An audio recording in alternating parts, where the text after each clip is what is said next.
Hello and welcome to Dave's Metal Workshop. On the weekend I went to a place called Steam Rail Victoria. It's a beautiful volunteer organisation here in Melbourne where they restore old trains, and it has amazing weathering references. Let's start with faded paint. Look at this baby here. So I find when I'm out and about I keep an eye open for any kind of old abandoned machinery like this that I can take photos of to have weathering references. So for example here, that chipped paint, that grimy look, those streaks of rust from the open hatches there, perfect. Yeah, that's just spot on for an abandoned tank.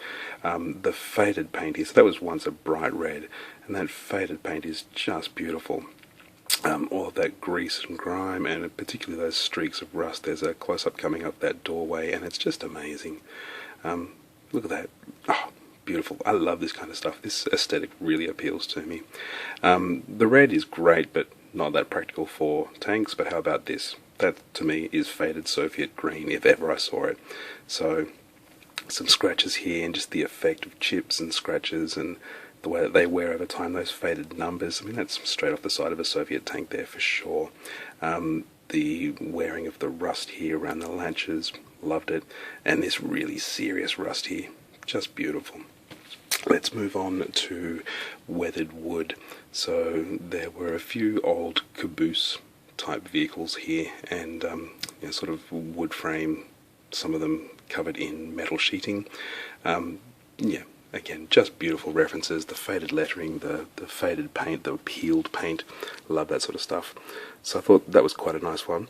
Then there's also a wooden boxcar, which painted red.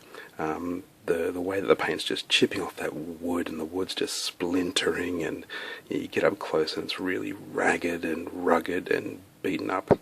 Just beautiful. There was also some lettering on the side, so a bit of references for how decals could be weathered here. Let's move on to our all favourite rust. Everyone loves rust. So, beautiful spotty rust here. Probably use a sponge chipping technique for this one. Some big flakes of rust peeling off there, and I quite like that white effect as well. We also have an old backhoe, so lots of rust on the fenders, lots of chips where people have gotten in and out over the years.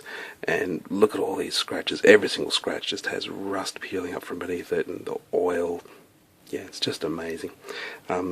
Just some nice old gauges here. That's obviously something you'd do with a bit of a pin wash there.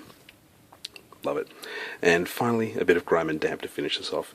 So, streaks of grime peeling down the sides there.